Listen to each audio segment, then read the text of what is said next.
Are you ready? A Shot of Wrestling, episode 276. And away we go. Is that the best that you got? We about to go live. Are you ready to rock? So take a shot. Oh, so take a shot. Oh, yeah. I'm a street breaker. I'm a heartbreaker. This is my door. I'm Ramon Rizzo. Rick Flair, Nature Boy. About to seek and destroy. It's an SOW. Let me hear you make noise. Take a shot, boy. Is that the best that you got? We about to go live. Are you ready to rock? So take a shot.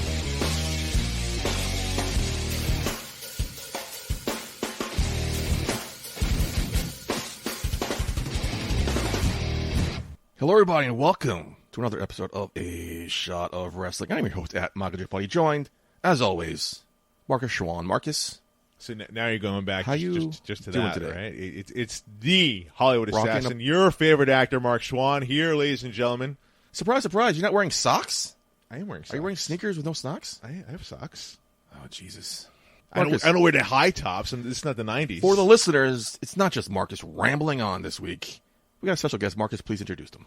Oh, my God. I'm excited for this guy. Someone that's been on my radar for quite some time. This man's been tearing it up in the pro wrestling scene, on podcasts, doing interviews, on commentary even.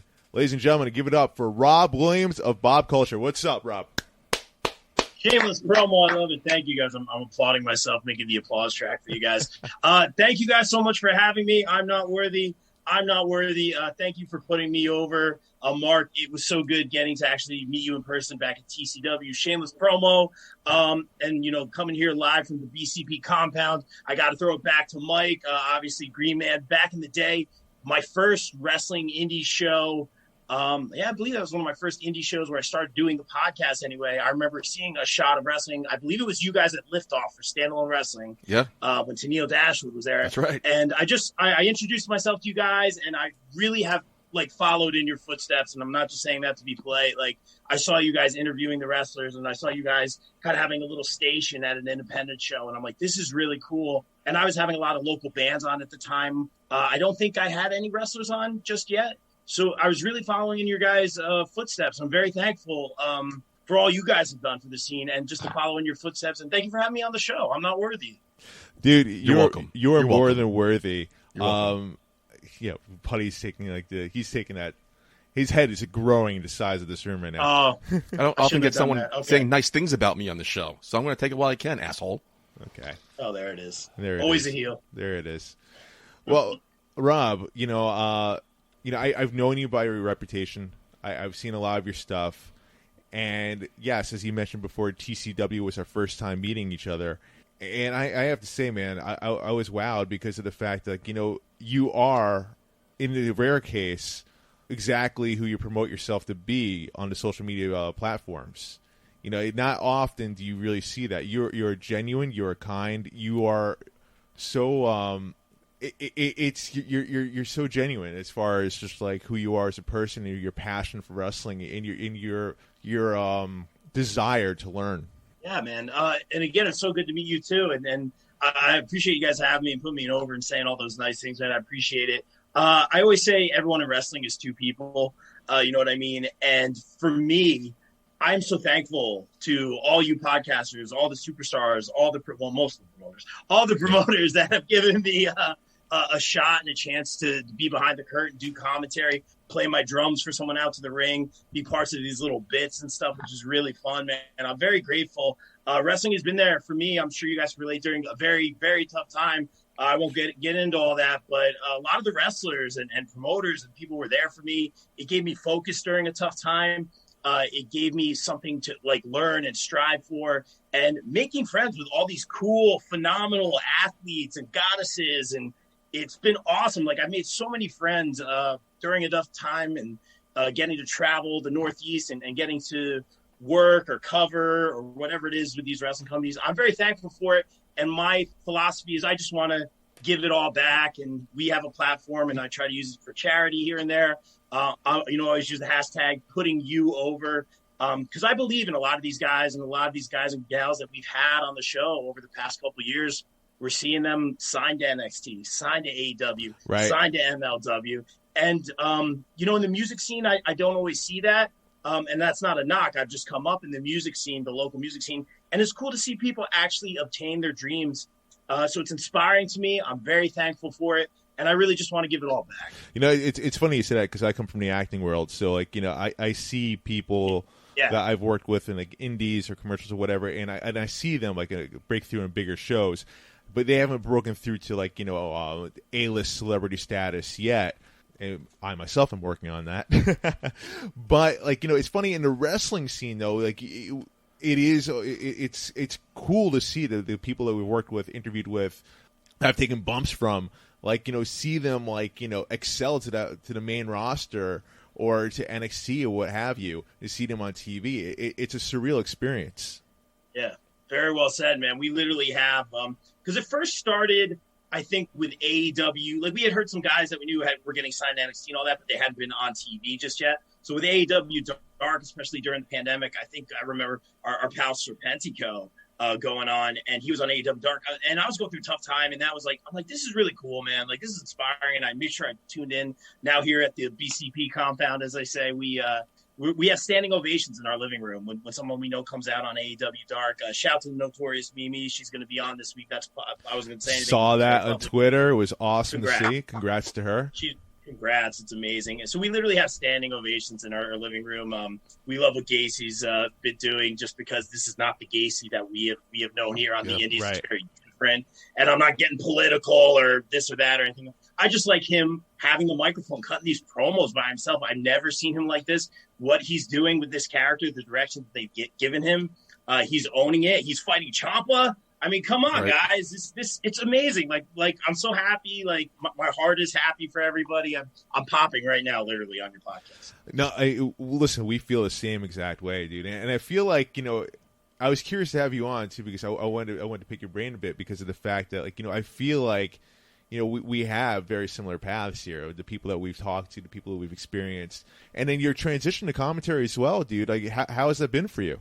Oh, dude, great question, man. Yeah, so for me, basically, drums were like my thing. I would be on a stage, the Asbury Park local music scene, Stone Pony, get to open for some cool national acts here and there, which is really, really cool.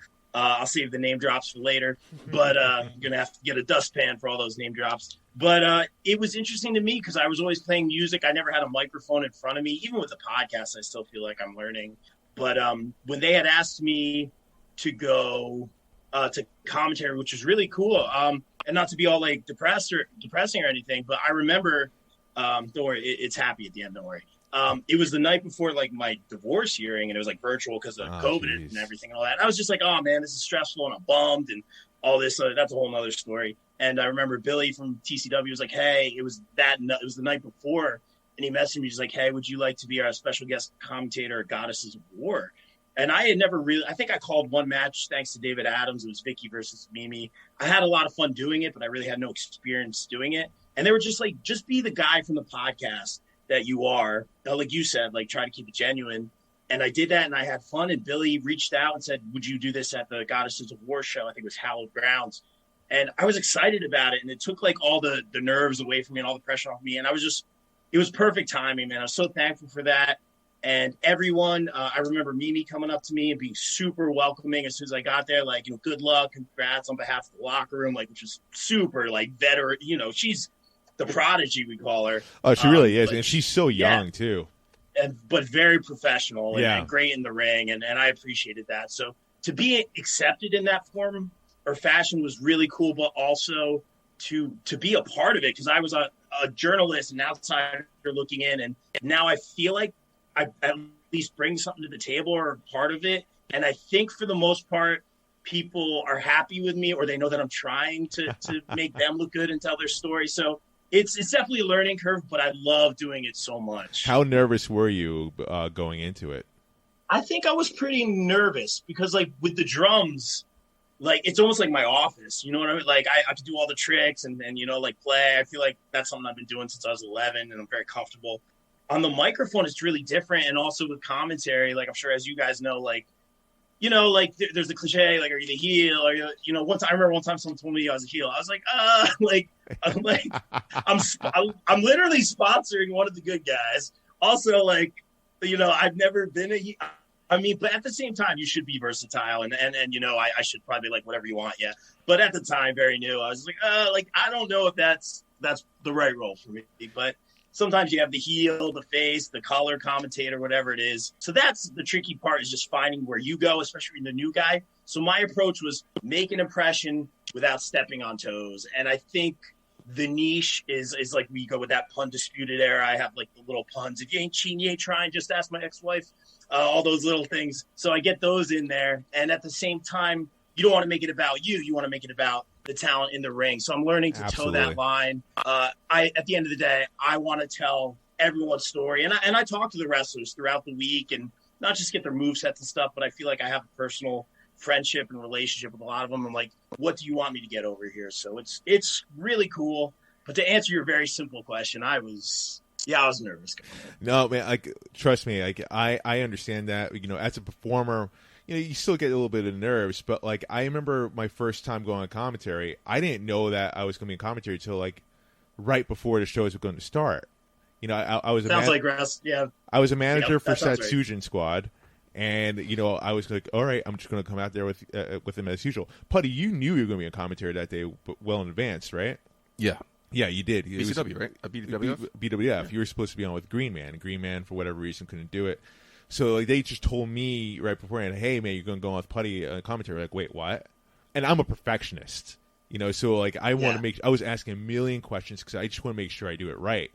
Dude, I fell in love with it right away, though. What about you? Did you feel that that sense like, oh, my God, this is amazing? Like, I just want to keep on doing this?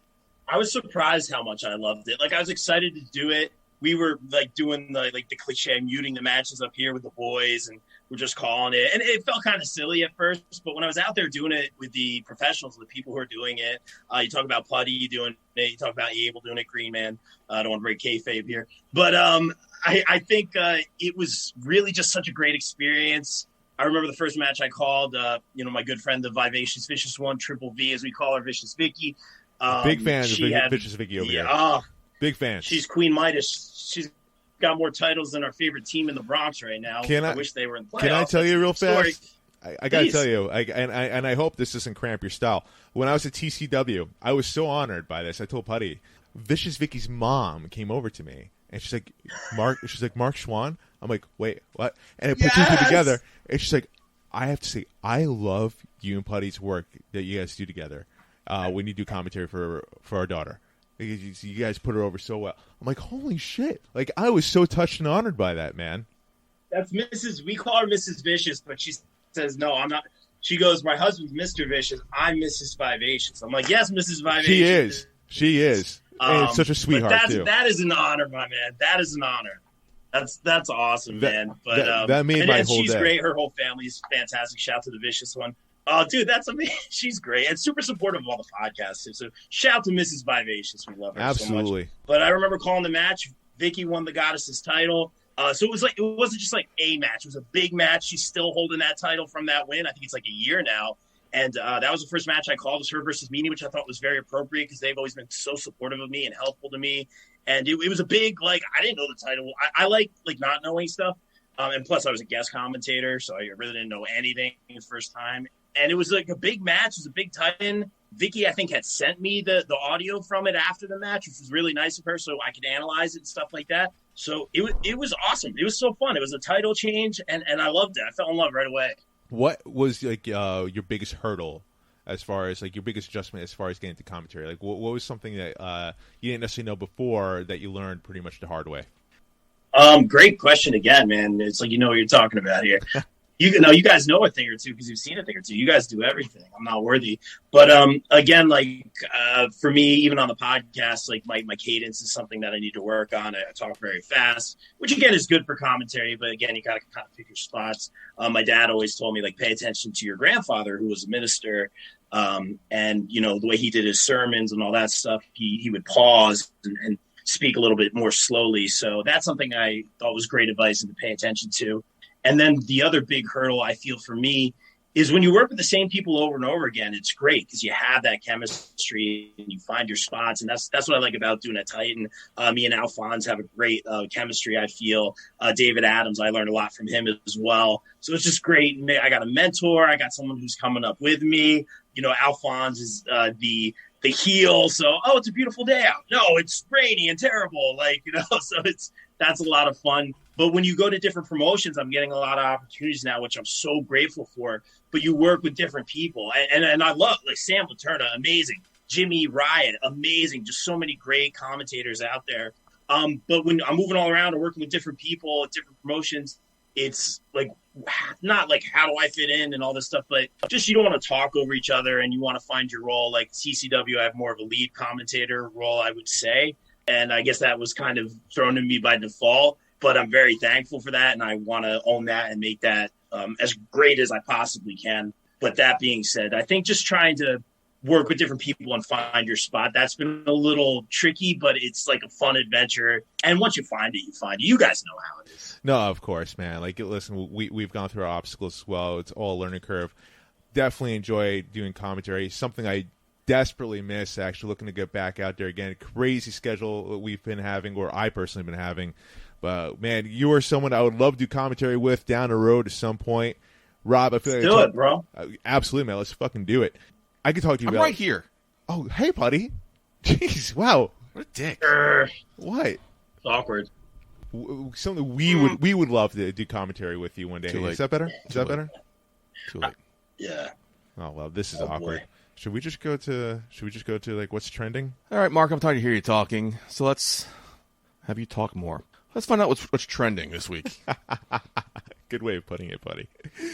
So, King of the Ring and the Queen's Crown making a lot of noise on social media. People are very excited to see King of the Ring come back together. One of my personal favorites. Queen of the Ring. Well, I thought it should be called Queen of the Ring, but Queen's Crown, also very exciting new concept, something I've been pushing for quite some time because, hey, not for nothing, WWE, they have plenty of women, plenty of rising stars that could make that transition there to be a top star, and what better way than a Queen of the Ring. So let me read some tweets here.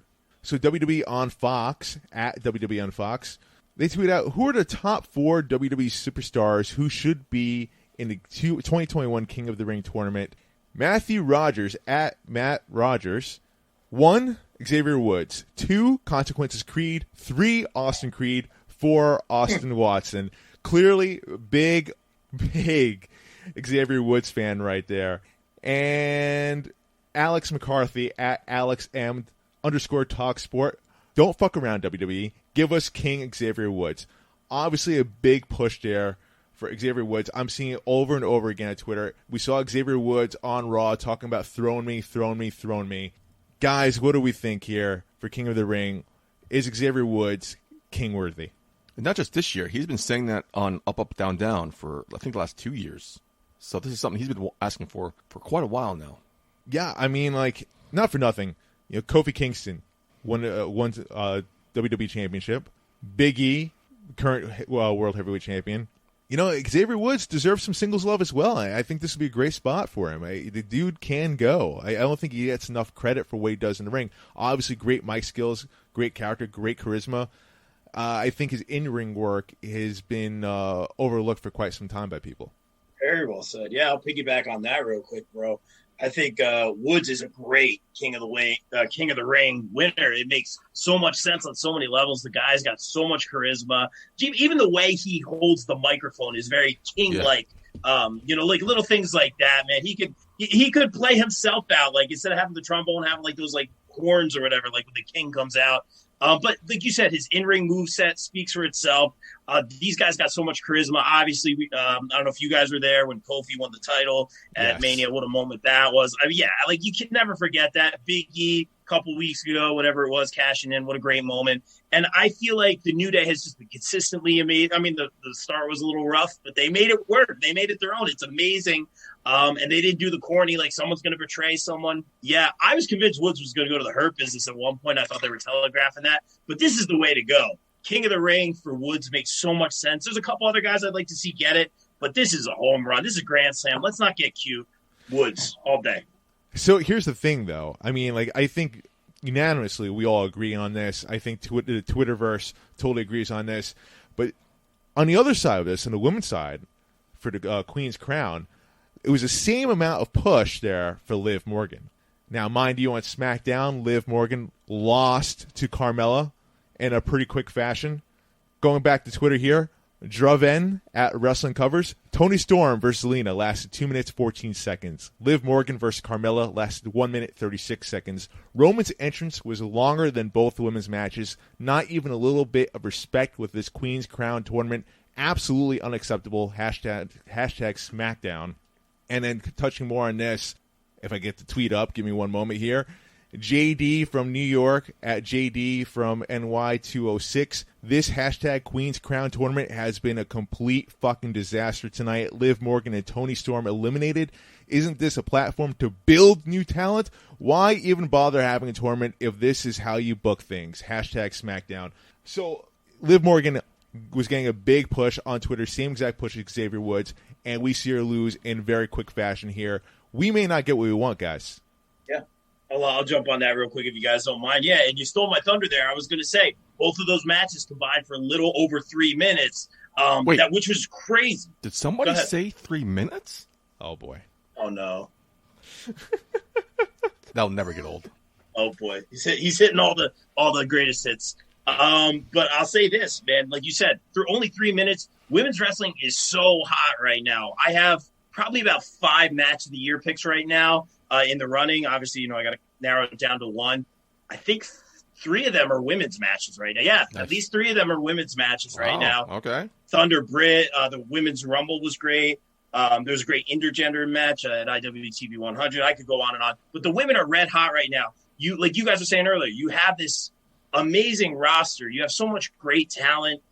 We just had the draft. We shook things up, whatever it is. And I felt the booking, like you said, was a little bit odd. I thought Liv was a heavy favorite. And if not, have some fun with it at least.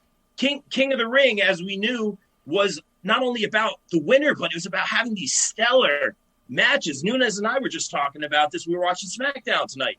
Just having these stellar matches. It wasn't about, it was about the winner, but it's about like these long, not necessarily long, but great matches that you got to see. These were important matches. And it's like, the fact that they, I'm a huge proponent of women's wrestling. Guys, it's coming up November 6th. Shameless promo. That being said, 3 minutes? I know you're going to do the bit, but 3 minutes for real? Are you kidding me? And I didn't love the booking on this. There'll be a lot of damage control, which we see. I'm sure they'll get a lot of time on Raw, whatever it is. 3 minutes? Are you kidding me? Toni Storm, I can almost forgive. Liv Morgan is a shocker, especially putting Liv Morgan and Carmella in the first round. You built this rivalry so much, you could have them go later on. And I was talking to Putty about this. We were watching SmackDown together before the show started. And I love the King of the Ring, as I mentioned before. I loved it when it was a pay-per-view. And I loved it even more when they had qualifying matches going into it. This just seems like so thrown together. It seems lazy, if anything. Putty, your thoughts? Going back to Xavier Woods, does he need it? I think he does. Because New Day's over more than anybody probably in that company. They are a 7-time tag team champion. Does he need it? He needs it. Deserves it? Yes. Needs it? Yes. I don't think he does. I think he needs it in the sense that for him. And let me continue. So if he wins King of the Ring, my thought was, what happens to Kofi? And I thought maybe Kofi could be. They would work it out. I think Kofi maybe could be his jester, his prince. I would love to see their dynamic as King Xavier and maybe Prince or Jester Kofi. Does he need it? And I think that New Day's over enough as well as they are. I think you talk about New Day and Xavier Woods. They're two separate things. The New Day always going to be over, man. They've been hot for such a long time, for so many years. So long, as man. Rob, you brought up before, they had a rocky start, but they powered through it and they became megastars. Now, Xavier Woods needs it. I think he needs it in a sense for his own singles career and how he stands His out. resume. His resume, okay. Right. Because we talk about Big E, we talk about Kobe Kingston and their accomplishments. Xavier Woods hasn't yet stood out on his own yet, and I think this will be a fantastic way for him to do so. I think that's why, in a way, he needs it. And going back to the women's side, me and Mark were watching it together, and you, correct me if I'm wrong, shat on the women involved in the tournament. I feel like it's the way that it's set up, especially the tournament style in the matches. It's not necessarily the women. I think it's more of like the match mix-up in there, where I think it's very obvious it's going to be Shayna Baszler. Okay, I disagree. Because I thought it was going to be Liv Morgan and Natalya in the finals. I mentioned to you during the show, like I could see Natalya winning it, going just based on her lineage alone because of her two uncles. And that would be great. It would be great. Again, she doesn't need it. We talked about it many times. They mentioned it on commentary. Queen of the Ring, King of the Ring are supposed to be launch pads for your career. Natalya has a lot left in her tank, but isn't in the prime.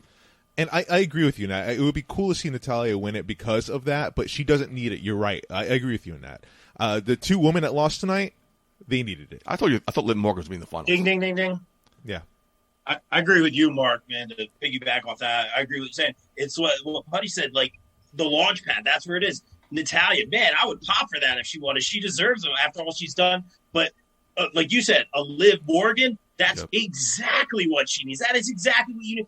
It's one of those things, man. It's like when Kyle O'Reilly comes out. They don't know. He's a good wrestler, but they don't know, like, how to do Kyle O'Reilly. Like, they had him come out like Orange Cassidy one time. It's just like, putting a hat on a hat. Like, Liv Morgan, like, she's got the look, she's got the support of the fans. And, hasn't really had any gold yet. And not to say that you need gold, but she has not capitalized. No.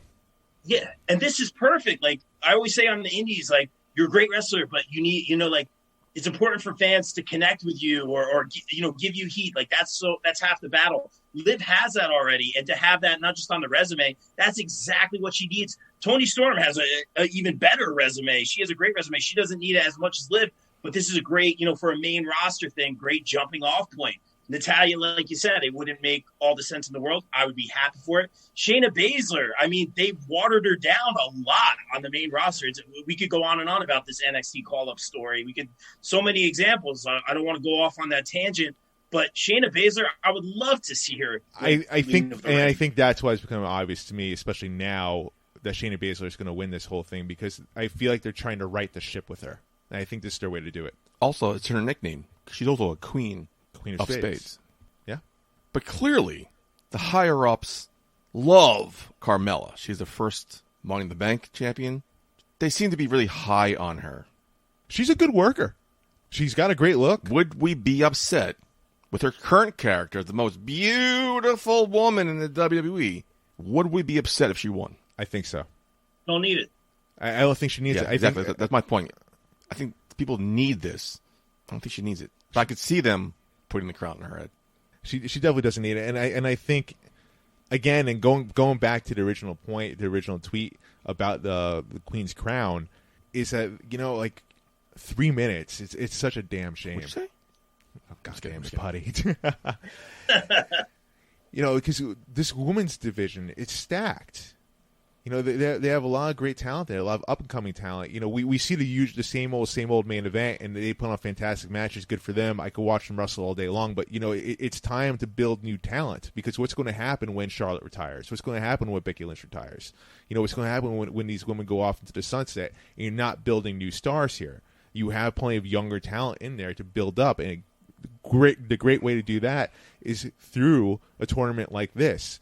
Yeah, and Rob, you're right. It doesn't necessarily matter who wins, but for the chase to climb up, to have good quality matches, 3 minutes combined here, that's just sad.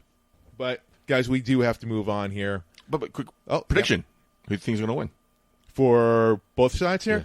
Yeah. I think for the men's, I think it's going to be. I want to say Xavier Woods, but I don't think it's going to be the case. I think they're going to go with Finn Balor. Me too. I think it's a way to make it up to him about what happened at mentioned to you Extreme Rules. I said it out loud, not even thinking it. The Prince becomes a king. Yeah, I think that was a great moniker. What you said. And I think that's what they're going to go with here. Mm-hmm. Rob. Yeah, I said the same thing when we were watching, like the Prince and the King. Yeah. Same makes sense. brain. Storyline.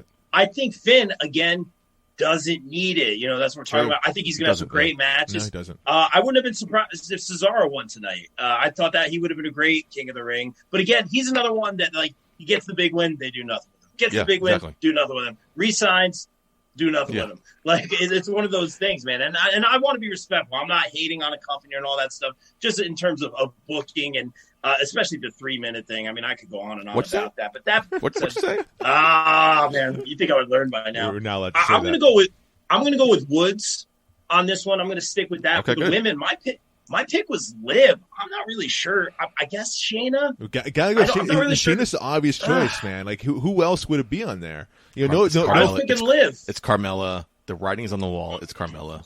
All right, but moving on now to AEW. Putty, your favorite topic here.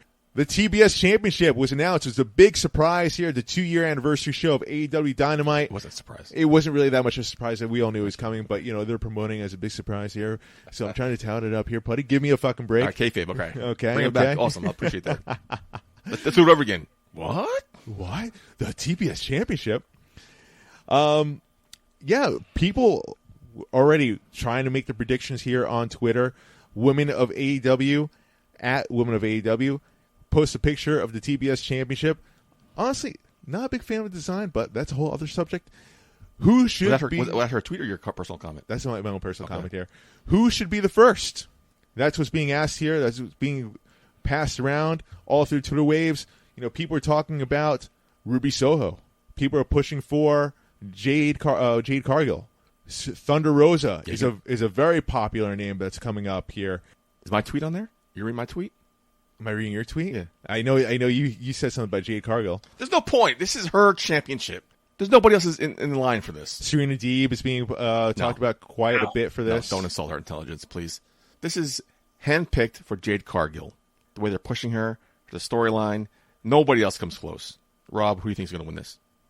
Your booking makes a lot of sense, man. I'm not picking Jade. I think it makes a lot of sense, though, man. Everything you say doesn't have a lot of L's, if any, in the business or in AEW. But I'll say this, man. We talked about this on the show, shameless promo.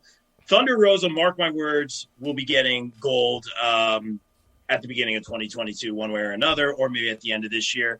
I think, is it going to be Thunder Rosa getting the TBS Championship or getting the AEW Women's Championship finally? Because she was the only one, or not the only one, but she had that big win over Britt in that Lights Out match. That's one of my Match of the Year nominees. I think Thunder Rosa is going to be the one to dethrone Britt down the line. I'm going to go that way. And for that, I love it. And for that reason, I'm going to go back. This is a great segue from what we were talking about earlier. I think for that reason, Ruby Soho is going to be the one to win the TBS Championship. Because if you think about it, no gold in WWE. Mm-hmm. Correct me if I'm wrong. I don't think won any gold. None. She got this big push coming into this company. Love the song coming in. She's got the momentum, had the title match. It was the right move for her not to beat Britt. I think that would have just completely just distinguished what Britt had going on right now. There's a lot of great things going on. The women's division has always been great, but now it's got more momentum behind it. They have a fantastic women's division. I love what they did with Shida and Serena Deeb this past week going on. I think that was a very non-WWE booking, which I appreciated. That being said, though, this is where Ruby Soho finally captures some gold in AEW, and this is going to be a very nice moment. I think it's going to be January 5th, whenever it is. Now, both you gentlemen make some very, very good points here. But, I agree with you, Rob, about Thunder Rosa. Thunder Rosa was actually originally like my, gut reaction pick here to win this. But, the more I thought about it, and I was going to say it, but you brought it up first here, so props to you. Thunder Rosa is the obvious, not necessarily the obvious, but the most logical choice to beat Britt Baker for the AEW Women's Championship. So for her to win the TBS Championship may not make sense. Putty, you brought up about Jade Cargill. I think she's obviously, she is probably the favorite to win this. It just all makes sense. She's got a great look. This woman is the modern day China. She's built for this. She is champion quality. She is someone exactly what you would want. She's someone that, if she was in AEW, I think WWE would be all over her. She's just got that it factor. Ruby Soho, I think is a sentimental value there. I think people want to see her win gold. I think that makes sense. But the one name that people are not mentioning so much, Chris Statlander. Oh, fave. Chris Statlander. West Islip native. Okay. Here we go. West Islip proud right here. I think will be a phenomenal choice. Chris Sandler's not a bad choice. Chris Sandler, I think, will be a phenomenal choice, man. I think homegrown talent, one of the original signees from AEW, the guy in there. I think that would be a great stepping stone for her. And you know what? Props to AEW and Tony Khan for bringing a mid-card title to the women's division here. Somebody's listening to me. I've been talking about it for like We've been talking last about 6 years of this show. And it's crazy because AEW doesn't necessarily have that huge of a women's roster. They have a decent amount, but easily the WWE has a way bigger women's roster, way bigger division there, but yet they don't have that. They could benefit more of a mid-card title than these fucking tag team champions. Right. So smart move for AEW. Good job.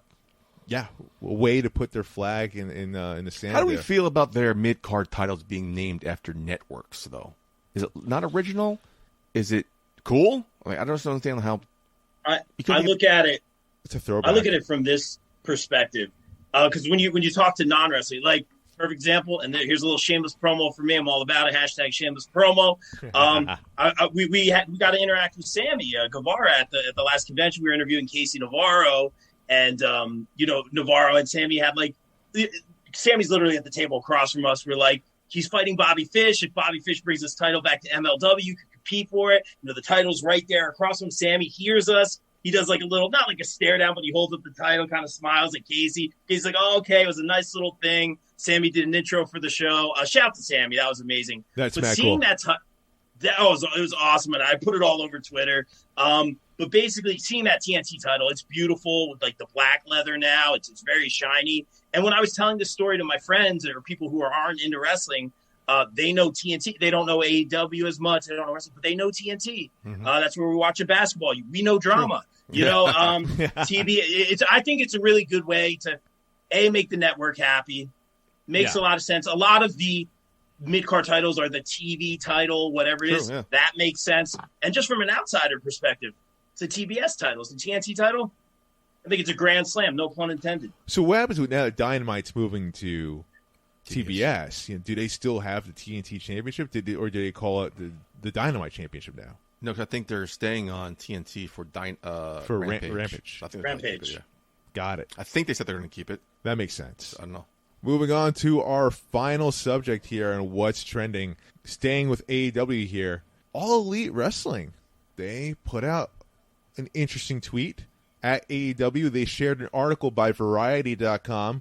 Vince McMahon is finally getting what he hasn't seen in 20 years, competition. Interesting to see there. A rival promotion bring out Vince McMahon by name. Usually that's not something you see.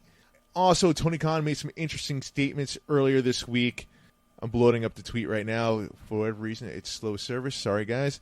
Pro Wrestling Finesse, at Pro W Finesse, quoting Tony Khan here, you avoid becoming WWE by only signing the best people. I believe we have the best roster in all of wrestling right now. I really do believe that. Tony Khan taking multiple shots at WWE this week, and particularly at Vince McMahon. Guys, what do we think about this? Should WWE take this as competition? Should they at least, or is Tony Khan just trying to get ahead of Vince McMahon here? Is he just like that annoying gnat on the big elephant? Yes, to both. Interesting. Go on. My new favorite sport that I love to do now is going on social medias and watching the WWE fanboys and the AEW fanboys fight over each other. It's fucking hilarious. You should watch this. I'm sure you do. I see it all the time. I'm going to read some tweets later on here. And one of the comments is how this promotion is constantly taking shots at WWE for no reason. This, I don't think, is a no reason thing. They're making waves. Should Vince consider them competition? I'm not too sure about that yet. Rob, what do you think? I'm going to go the other way. And again, I'm trying not to look at this from a fan's perspective. I'm trying to look at it from a business and in-ring performer perspective. And all I can say is this: the shots they would take at WWE were always very not subtle, but like tongue in cheek, or the other company or whatever. And now that we're here, now it like you said, it's picking up a little bit more momentum. It's making headlines now. It's a little bit more on the nose than it used to be.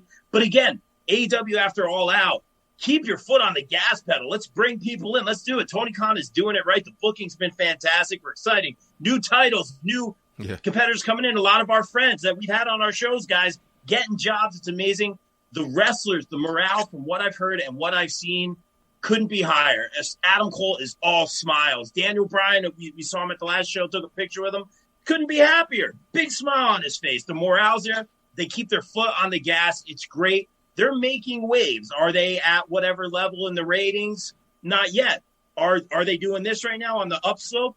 100%. Keep your foot on the gas. I'm excited for what they're doing. And let's be real. A lot of people whose contracts might be running out, Johnny Gargano, might be going to other companies. Kevin I Owens. think they're going to continue to ride the Kevin Owens. We go on and on. Ride that wave because these guys want to wrestle. They want to have time, and everyone gets used. AEW Dark, Rampage, AEW Elevation. Keep your foot on the gas right now. I think it is competition. Yeah, we can look at numbers and stats all day. You're making waves. It's a conversation right now.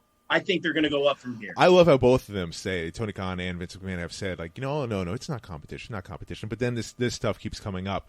And Rob, to piggyback off what you said here, so Shot of Wrestling, we put up a tweet out about this. Should Vince McMahon start considering AEW as competition? We've had some interesting responses here. A lot of no's. A lot of flat-out no's, by the way. Really? I'm surprised. Yeah.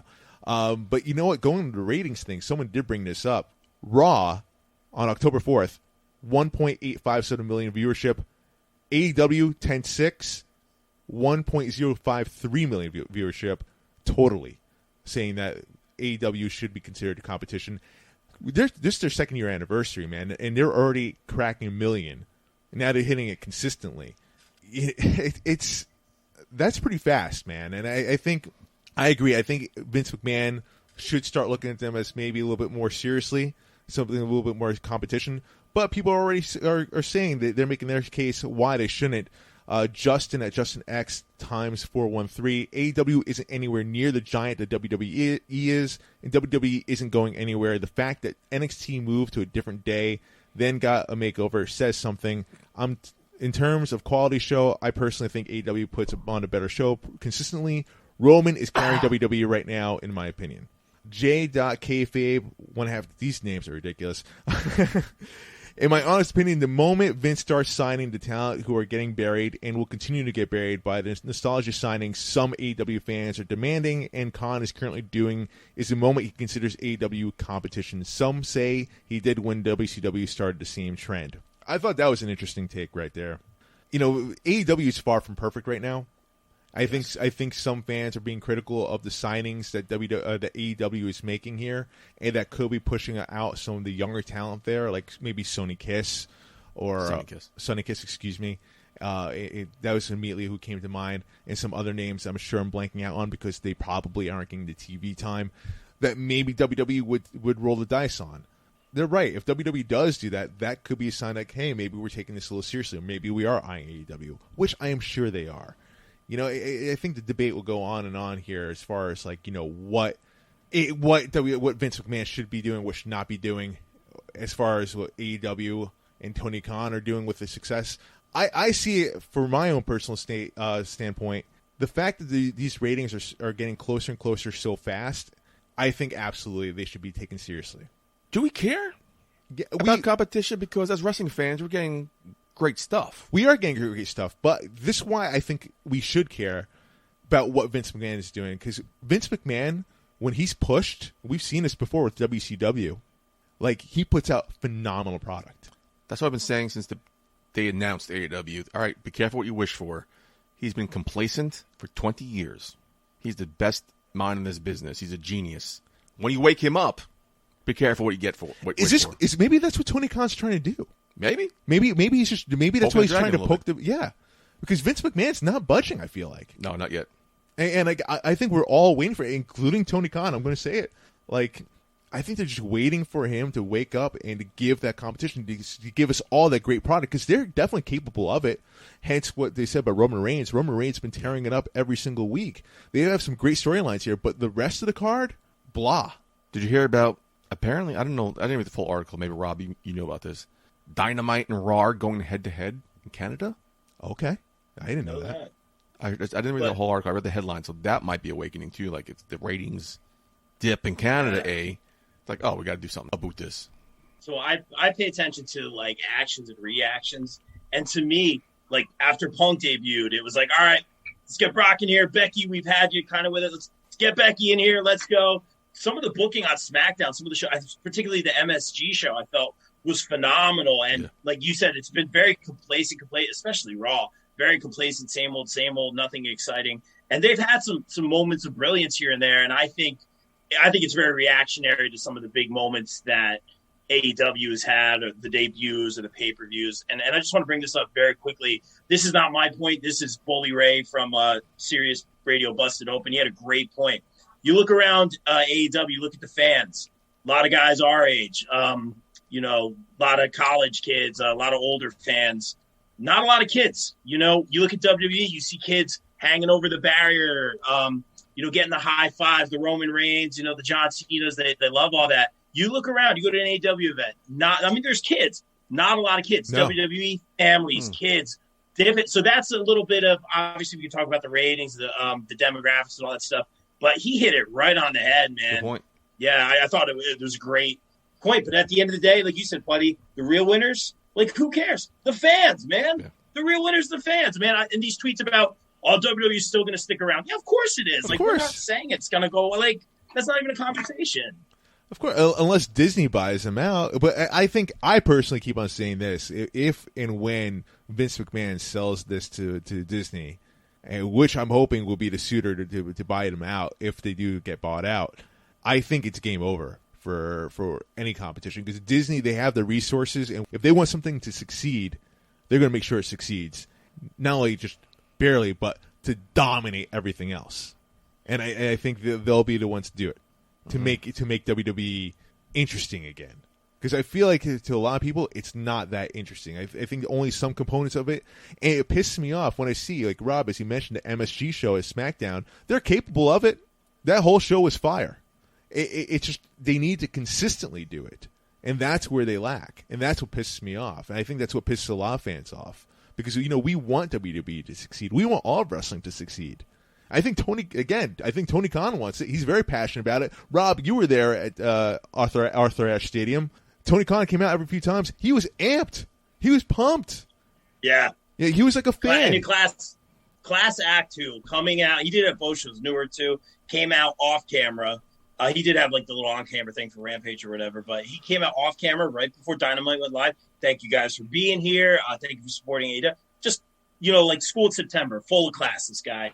I don't know if Vince comes out, and not to say he should or should have to, but I thought it was very classy that he comes out, thanks everybody, this and that. And again, he's a fan.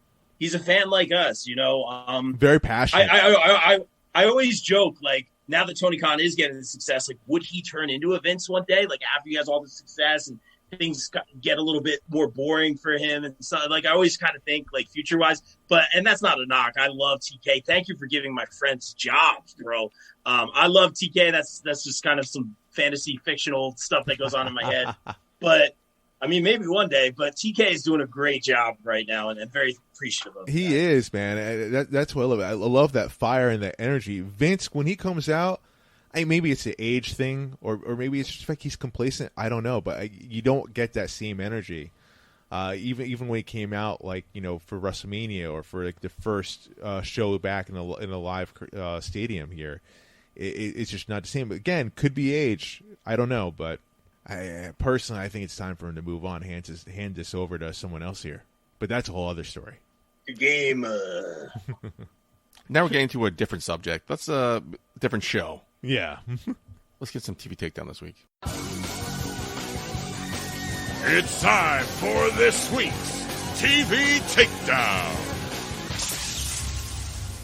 All right, gentlemen, television. Marcus, what do you got for me this week? Oh, man, going into this, man, I had AEW all across the board here that I was going to be talking about. But, man, after watching SmackDown before, ooh, man, that was a damn good show, man. Very good. So I have to say, going to the main event here for this, I can't believe I'm going to say this. I'm looking forward to Crown Jewel coming up in the next couple of weeks. Right? I can't believe I'm saying this. Me neither. Roman Reigns, Brock Lesnar, we've seen this rivalry before quite a few times, but they just make it more and more intriguing here. And Paul Heyman, great to see him back in the mic. Great to see the old Paul Heyman back, cutting a promo on Brock Lesnar. And not acting like the shriveling little cuckold that he is about the tribal chief. He was the old Paul Heyman talking to the camera. Like, this is what I missed. What I said, he still got it. Yep. Still got it, man. I'm very intrigued to see this match, man, because at this point right now, I honestly don't know who's going to win. Like, it's obvious to say, like, Roman Reigns for sure, carrying on to WrestleMania and whatnot. But, Crown Jewel, it's kind of like you never know what's going to happen over there. Like, it's not the obvious choice that's going to win. It's whatever really what the Prince wants, and it could be Brock Lesnar. I think they're kind of making a push where it could be Brock Lesnar. And, of course, Paul Heyman's going to be the X Factor. I want to see which way he goes. Does he really align himself with the tribal chief? Doesn't seem like it's all the way through. Seems like there's still some sort of allegiance here with Brock Lesnar, but to what extent, we don't know, and that's what I'm looking forward to see. I mentioned it last week how there's no pay-per-view this month. Crown Jewel is their October pay-per-view, and they are building it up very well. And I said the same thing, like, I want to watch this. Right. This card so far seems to be fantastic. Now the Hell in a Cell match? Dude. What? Seth Rollins, Edge, and a Hell in a Cell match? Part 3 of their rivalry here? So I was embarrassed. All day. I was embarrassed the very first Saudi Arabia show with the greatest Royal Rumble ever. Oh, God, that was awful. And I had some extra days left, so I'm like, let me take a sick day to watch this. I'm thinking maybe I'll fucking take off work. Are you really? I'm thinking about it. Because I know for a fact. Wow. I know for a fact. Does anyone from work watch it? Listen to the show? I'm not going to come back Thursday night from work, Friday night from work, or the following weekend, especially if I know what happens. I'm not going to watch 3 hours of a pay-per-view. Agreed. If I knew what happens. So maybe, I'll get a little cough. My COVID will come back. COVID relapse here. And maybe I'll take off, watch Crown Jewel. Because that card is like stacked, because this is their pay-per-view, and they're giving us what Crown Jewel should be, not just a throwaway show, a stacked pay-per-view card. Because it's always been a throwaway pay-per-view. No one gives a shit. It's always been one match. It has. Yeah, it would always be centered around one match of, like, Goldberg or Undertaker. DX. Yeah, some sort of, like, throwback. And the only real throwback here right now, well, two, I guess, is Brock Lesnar and Edge. But, like, these guys can still go. Yeah, so this looks like a good pay-per-view. Rob, your opinion of Crown Jewel so far?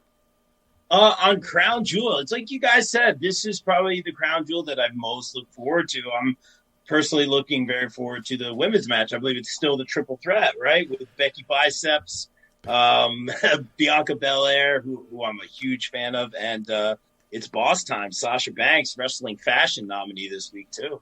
So this is where me and Mark differ in opinion here. I'm assuming it's still going to be a triple threat. Becky will probably win. Becky, Charlotte swap belts like they did last year. Mark is convinced Charlotte's going to join this match. It's going to be a fatal four-way. How do you? I like it. it. We like it. Yes, it's going to be a good match. We like it. Is it going to happen though? Do you see it happening? Yes, dude. That's. I just had like mind blown. My brain exploded. She's not booked for anything, right? She's not booked for anything. And here's the thing, it's the past couple of weeks, she's inserted herself into the storyline, and now on Raw, we're going to have this tag match. So what do you do? So what do you do? Don't do the belt swap. Don't do the belt swap. They've done that enough times. Like even with the agreed tag belts, like they've done it too many times. Don't do that. Don't do that. So was it winner take all? Like the Profits and Profits and New Day did it. Like don't like once. Is it winner take all then, or is it just the SmackDown Women's Championship? Do they make it? Do they make it maybe elimination? I mean, what do you? There's so many ways it can go, and plus, all right, okay, this is a big marquee match here. Could be a main event. You put Charlotte into this could push to be a big main event here again to make a statement match, if you will, the first women's match of this magnitude in Saudi Arabia. You might as well have the 4 gold standards there. 3 because Bailey's not there. My girl Bailey, quick recovery. Props to Bailey. Yes, we do wish her a speedy recovery. But as of right now, this current roster, not a bad idea. I'm not against it. I just don't see it happening. It's just we've seen wrestling countless times, and for so many years, I feel like the writing is on the wall here. Why is Charlotte being involved the past couple weeks now? It's a good question. You're making a good point. I can't answer that question, but for some reason, the back of my head and my gut is telling me I don't see it happening. Rob, back me up here, man. You've been watching the product.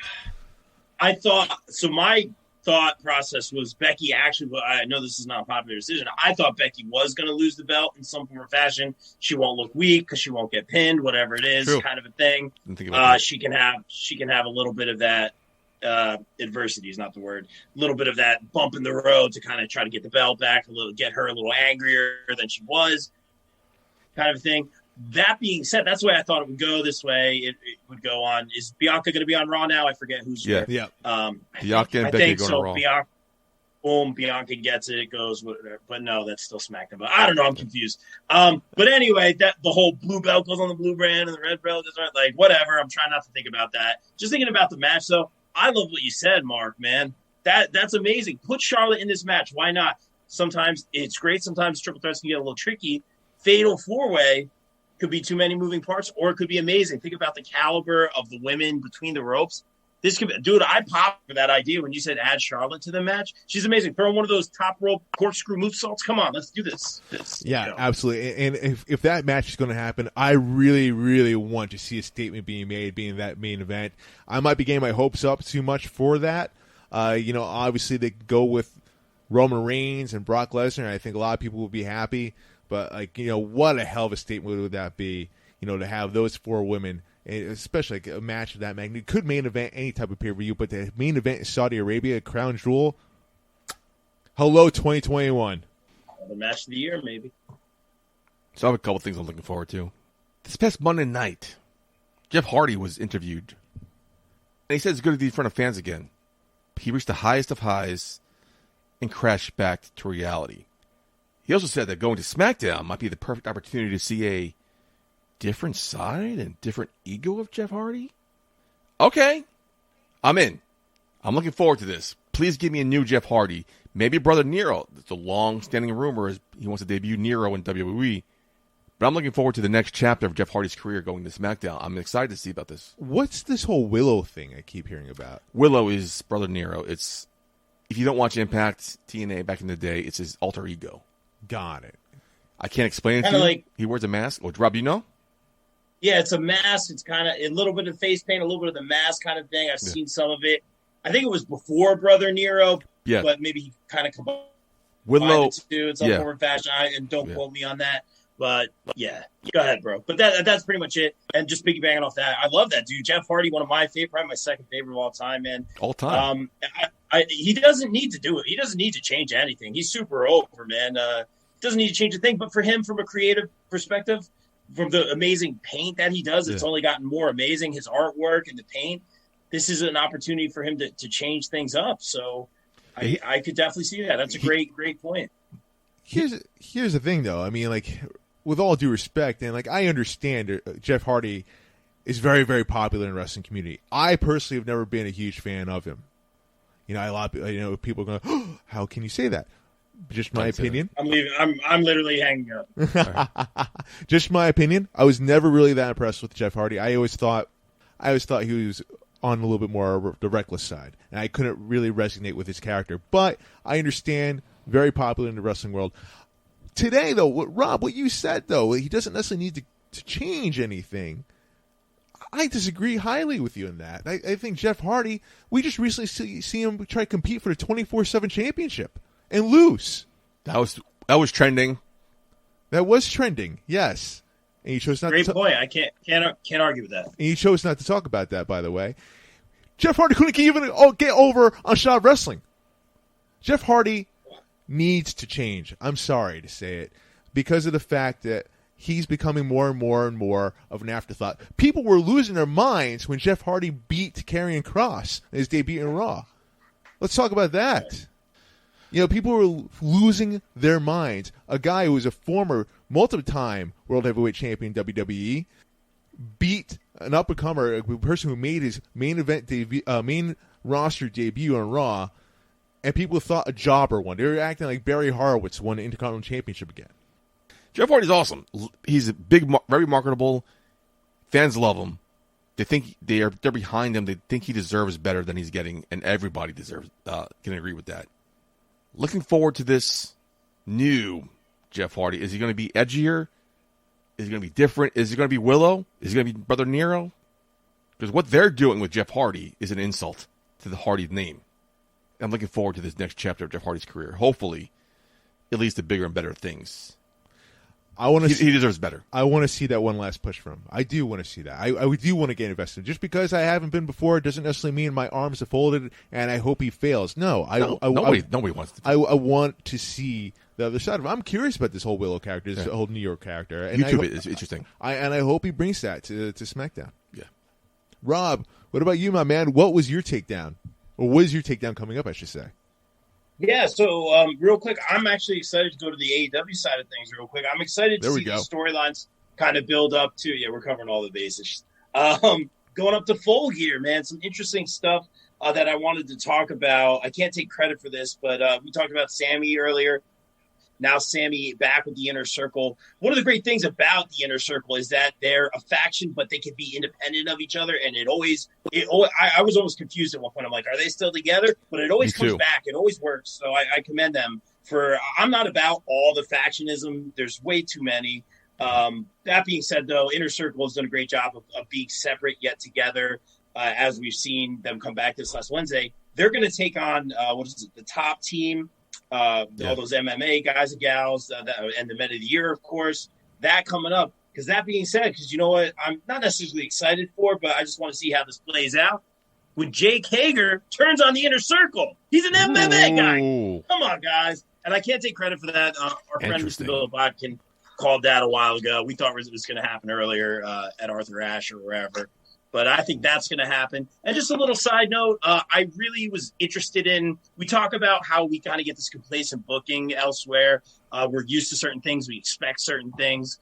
I thought the booking with Sheeta coming out and having the 50 wins award there, being like, well, she's going to win because this is what we are trained to know, and she'll win versus Serena Deeb. And having her not win in a really great match. I'm not always about the technical stuff. Fantastic match, all about it. It was great. Then having Deeb kind of just go super, super, super next level heel, smash the trophy over. I thought that was just very and the commentators did a great job too. Very she's just totally gonna win here, and they're like, aha, and I thought that was very against the grain kind of booking. We didn't expect that, and I would like to see more of that. So little things like that. That's what I'm excited. Not for nothing. I was actually expecting people to lose their minds over that. But no, it's quite the opposite. People really appreciated the fact that Tony Khan and AEW Creative did not go with the obvious choice. Totally agree. To have Sheeta win the 50th. And Putty, you mentioned earlier before, off air about she's going to get it eventually. She's going to get 50 wins eventually. She's going to get it. It's going to happen. But it'll be interesting to see Sheeta. If they call it, Sheeta being complacent now that she's getting close to the 50th, and now she has to fight for that 50th win a little bit more. That'll be good character shift for her. She definitely needs something like that. She needs something to do on there because I feel like she's kind of fallen off the rails since she lost the AEW Women's Championship. And a great spot for Serena Deeb.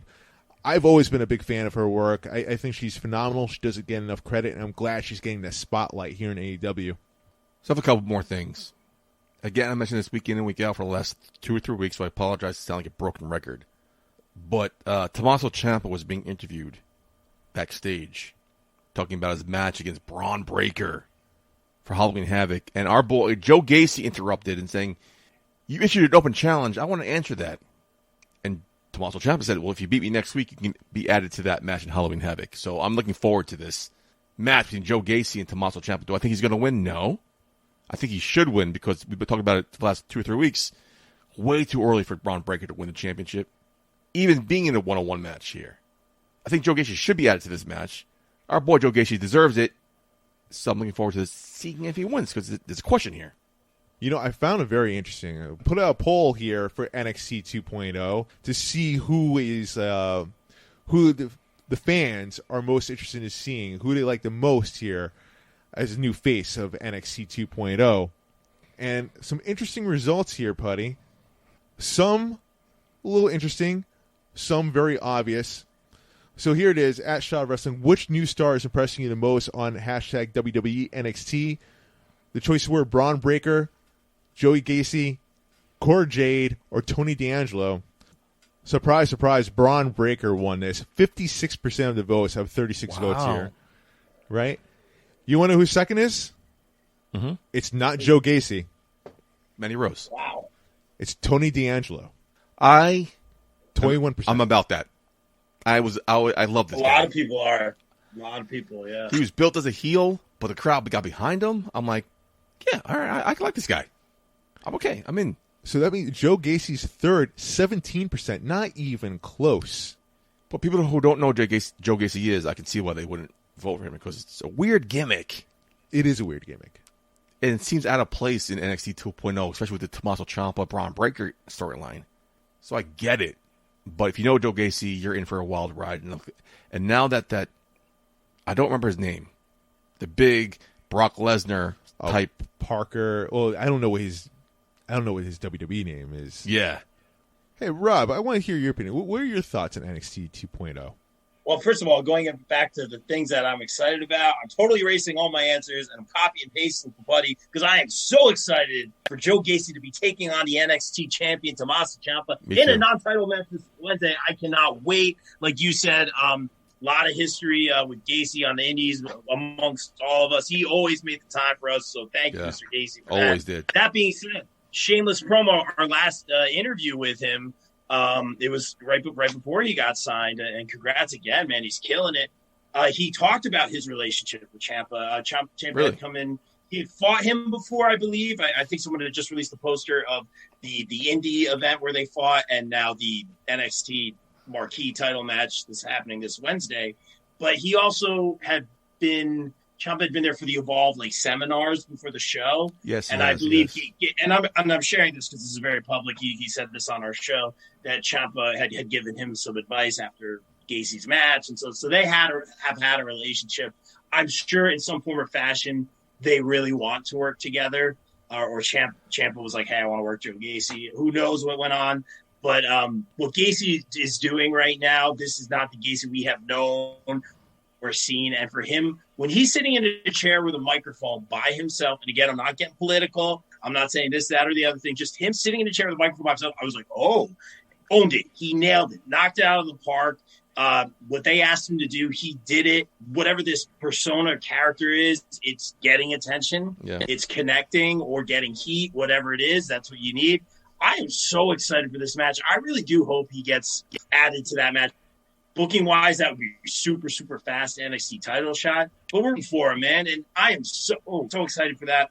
That being said, to answer your very simple question, NXT 2.0 has been, I really thought they were just going to yank the guts out and take everything that we love about NXT. Johnny Wrestling, we love the Ciampa Johnny feud. Ciampa being the champ, I did not expect. That being said, it hasn't been that bad. I was really ready to get my heart broken, and it hasn't been bad. Maybe they're slow. It's going to be like the slow heart or the slow breakup or whatever. But it's been fun, and they're introducing new people left and right. I think it's a great balance so far, and I like the white ring looks clean. It makes everything look a little bit bigger. So I'm enjoying it thus far.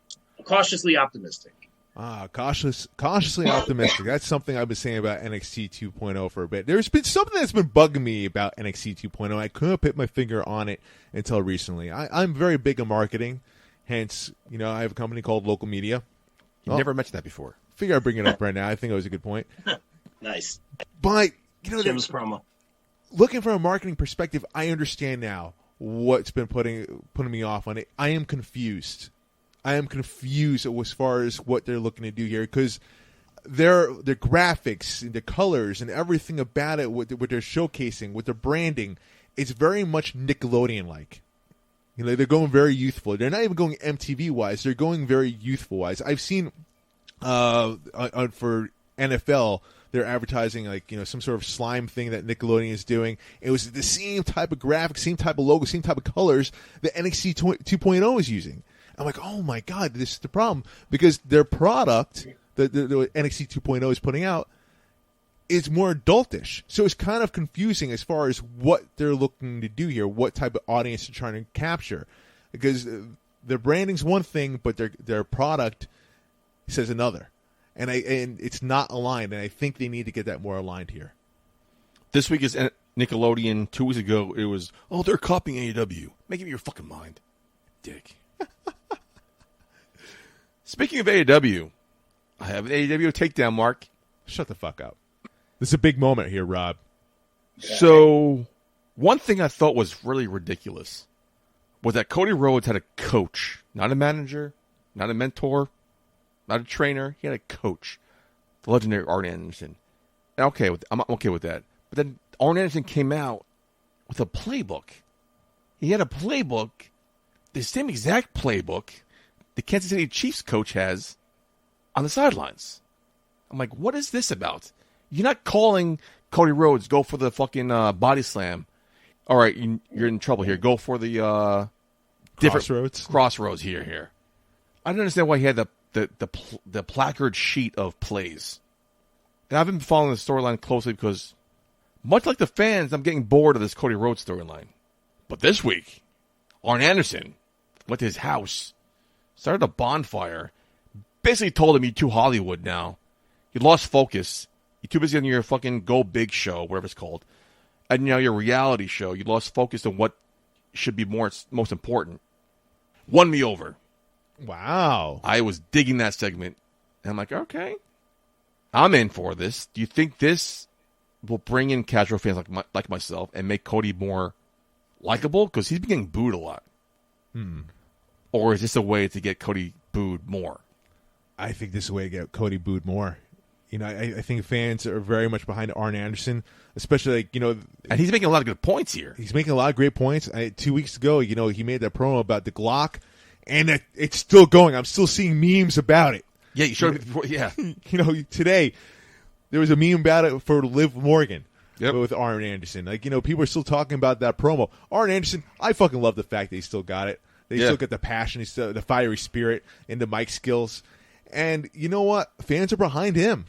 Yeah, it's really interesting. When we went to Arthur Ashe and he took on Malachi, everyone, the day after the show, was texting me or messaging me, why was everyone booing Cody? What happened? Yeah, and I don't get it. I think it was the fact that being in that building, we just, it's we were excited to see Aleister Black, Malachi Black. We were very excited. And we love, I have nothing great things to say about Cody and all he has done for All Elite and the indie scene and everything. But just pure storyline wise, Malachi throws a punch, yay. Cody throws a punch, boo. That was just the vibe. That's how it was. It was the fans. It was New York.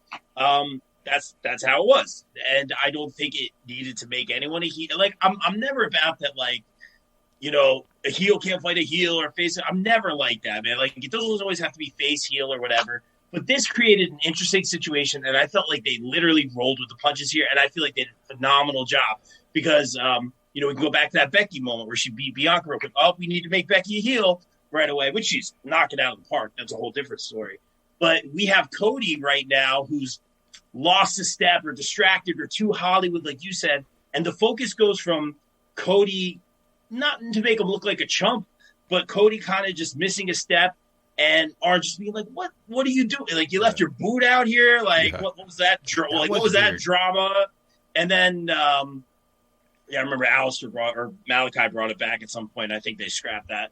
But Arn's like, what are you doing, man? And the focus went to Arn and his promo because he didn't really talk a lot in AEW. He had his couple one-liners, but he just comes out with Cody. Yeah. And the fact that the focus is on Arn and I don't want to say it's organic, but they're making it organic, if that makes any sort of sense. That was a very contradictory statement. No, it total sense. But I get what you're saying. It's working.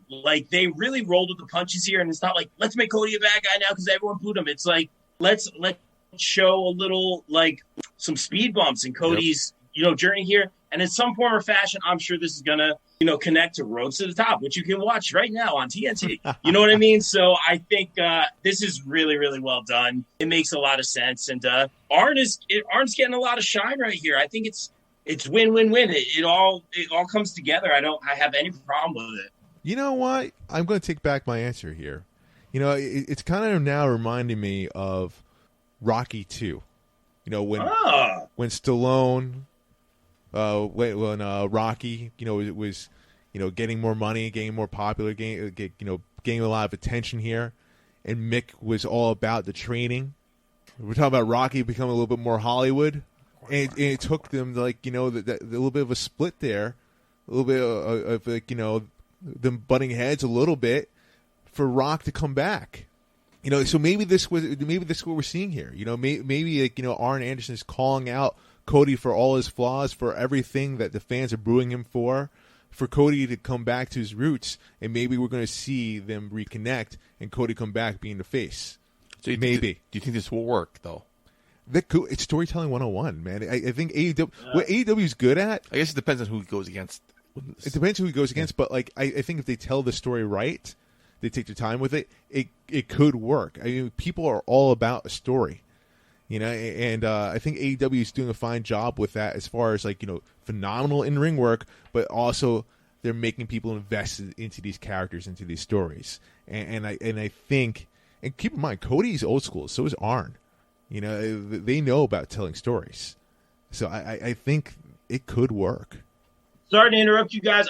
I was just very excited after making that Rocky 2 comparison that I will be running the Rocky steps for the first time ever this Sunday. Wow. We're going to Philly to a video game convention. And so we're getting the cheesesteaks and being total tourists.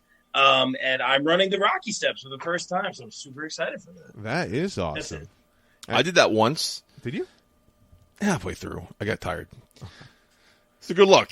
That's on my bucket list for sure. I hear it's a lot, man. It's a lot. Yeah, it's a that's what I'm lot. saying. I was very excited about it. Yeah.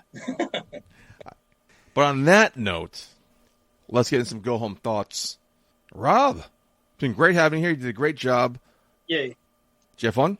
I had a ton of fun. This is long overdue. Thank you guys for having me. I very much appreciate it. And, like I said earlier, putting you guys over, but definitely following in your footsteps. And you guys have been doing some great things. And I'm just happy to learn from you guys and finally be a part of this. We've got to have you guys on the BCP. Oh, dude, we'd love to be anytime. on, dude, for sure. And we'd love to have you back anytime as well. Possibly do some commentary work down the road. Like, Rob, you give us a lot of praise, man. You've been crushing it. You should be very proud of the work that you've been doing. You have nothing but love from the wrestling community, from the podcast community. You're a great human being. I think you make other people better human beings as well. So, dude, you're more than welcome to come back on the show anytime. And I have to say, Rob, I'm digging your whole fashion segment that you have. Me too. I do enjoy those. Thank you. I'm glad you guys say that because I get so much heat for it, and I'm literally just. First of all, I have no fashion sense whatsoever. Let's get that out. Oh, I feel like you do though. Like you pick up some good people. It's actually making me pissed off the fact that I haven't had really a lot of occasions to dress up for. Usually I suit up quite a bit because I feel like when I suit up, man, I better be a goddamn contender. Forget Mark Tag Schwann, but when I do commentary. Oh yeah, no, that's right. You ain't wrong. I was that white suit, styling and profiling, not the white jacket, purple jacket, red jacket, my Christmas suits. Spoiler alert: I have 2 more in the closet, waiting for the next Christmas show. So I wish I was. I wish I was around when you did the fashion segment because I think I would have fucking won easily. So #wrestling fashion. For those who don't know, we do it every week. And again, I have no I'm a shorts and a t-shirt guy.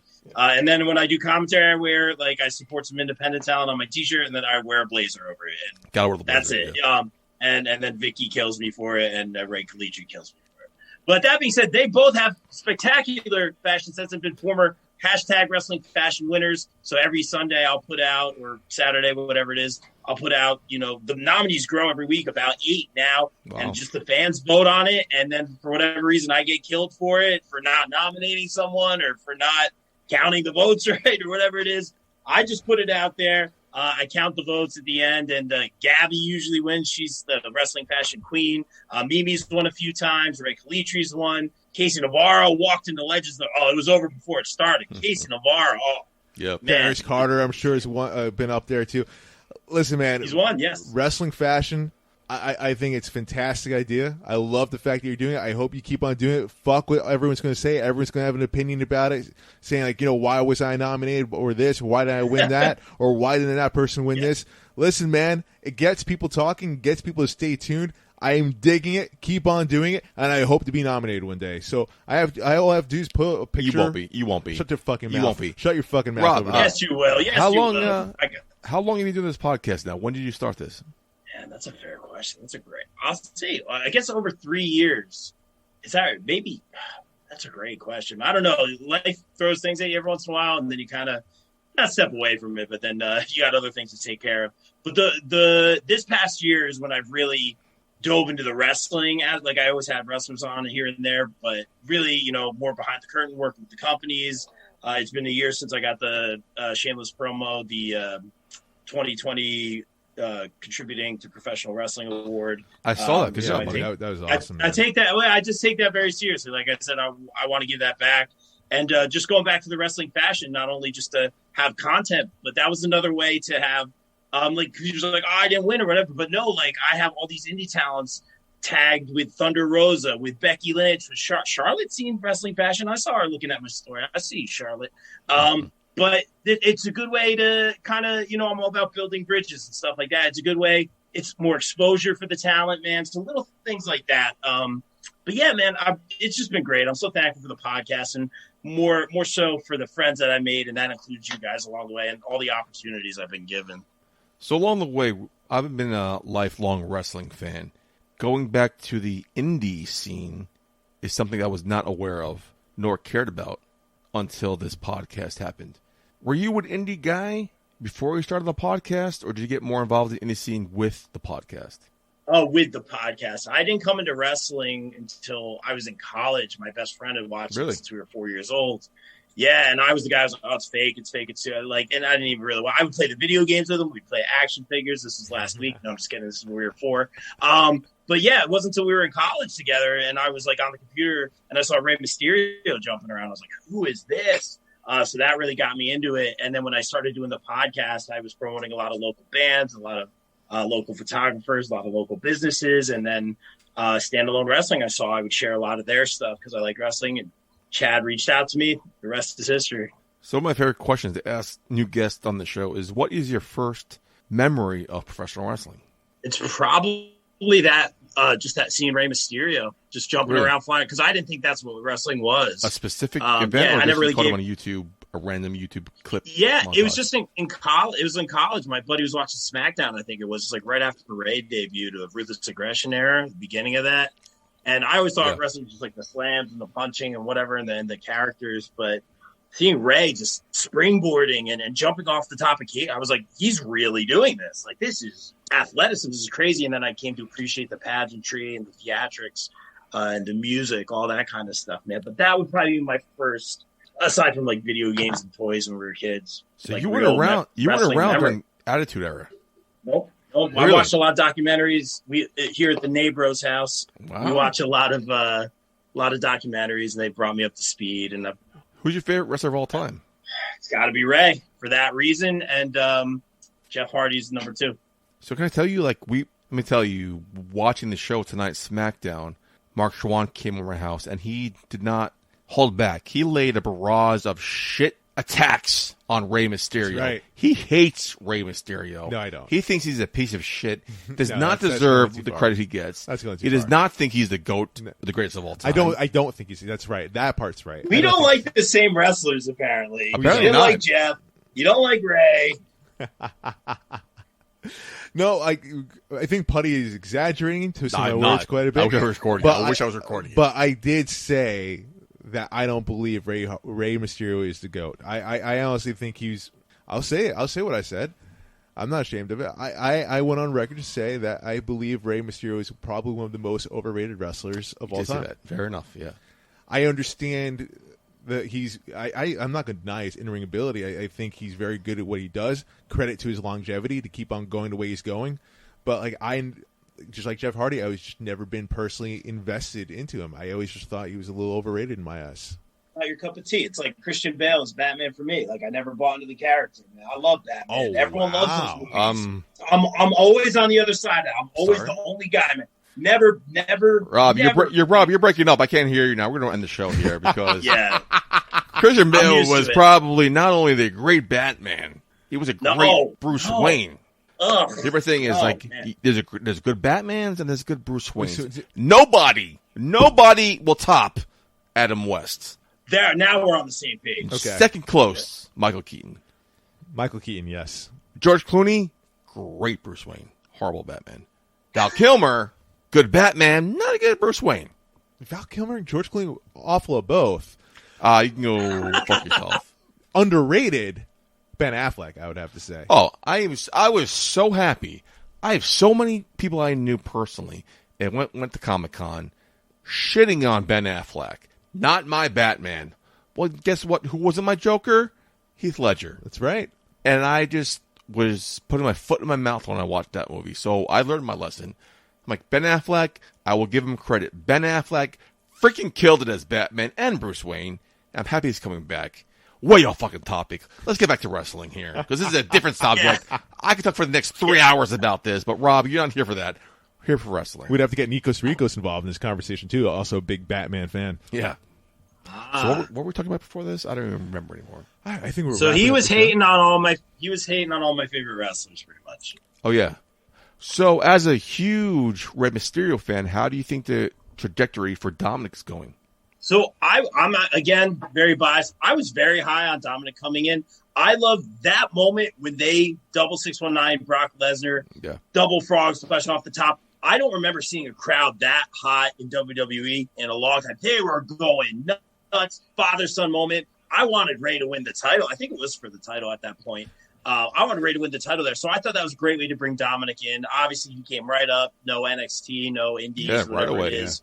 Trained with Lance Storm, trained with his dad, obviously. I thought he had some great matches with Seth Rollins coming in right out of the gate. I was very impressed with him. I agree with that. I think it's one of those things. Like he's solid. He's new. Obviously, he's new. He's solid in the ring. He can hang with these guys. But again, like it always comes back to connecting with the fans. I see they're getting cute now with him, distracting his dad, whatever it was. We knew that was coming. And I will say this. When they won the tag team titles, it should have been in front of fans at WrestleMania to create that moment, that organic moment. And you have to throw it on the SmackDown before. Ugh, did not like that. But I think Dominic's future is incredibly bright. There's a learning curve, but I think he's going to be great. He also mentioned, I don't know if it was this week or previous week, he fully expects in the later years to adopt Rey Mysterio III. How do you feel about that? Wow.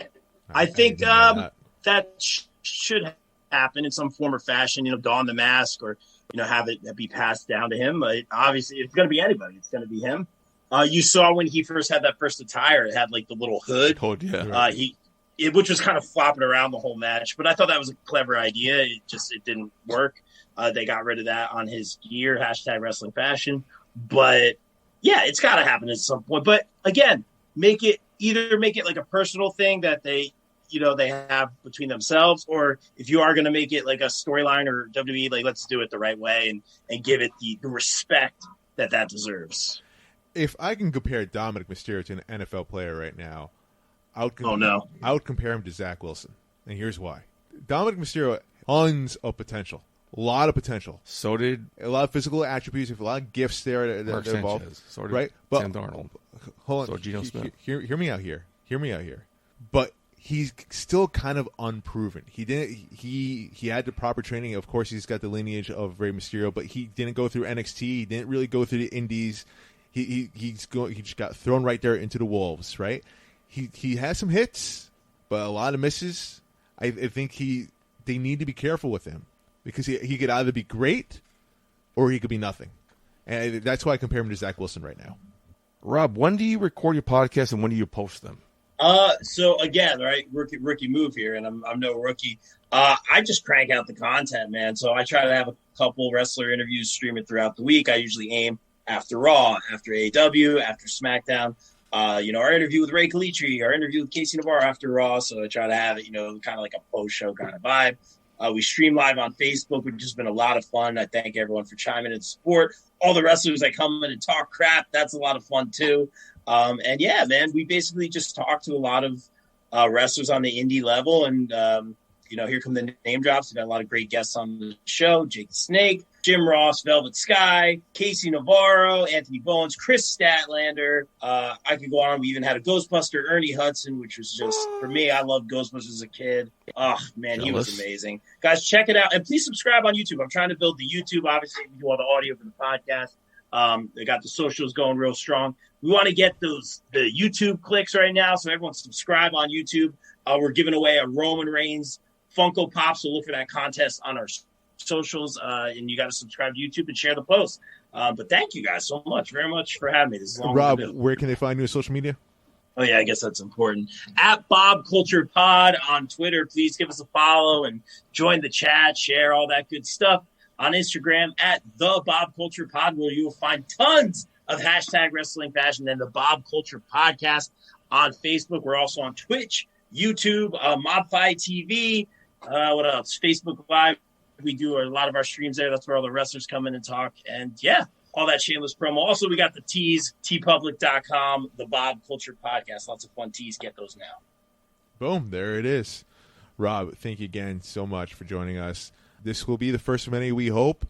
As for me, you can find me, yourfavoriteactor.com. All my content's on there. You can follow me at Mark Schwann, all forms of social media. Soon to be the new host for Go Brand Yourself, a local media podcast. That's coming out very soon. You can go check that out at localmediacode.com. And Putty? For my friend here, Bob, and my acquaintance, Marcus here, I've been your host at Michael J. Putty. Until next week. We're hanging out at 3 o'clock in the morning at the beach in Lake City talking, man. We were acquaintance. That was deep. That was deep. That was good shit. I look forward to do that again. Putty out. Hey, baby, I hear the bell ringing, hip tosses and body slams. Oh, my. And maybe you seem a bit confused. Yeah, baby, but I got you pinned. Ha, ha, ha, ha. But I don't know what to do when I see them with that golden case. They're cashing it in. Authority all in my face. What is a man to do? Good night, everybody.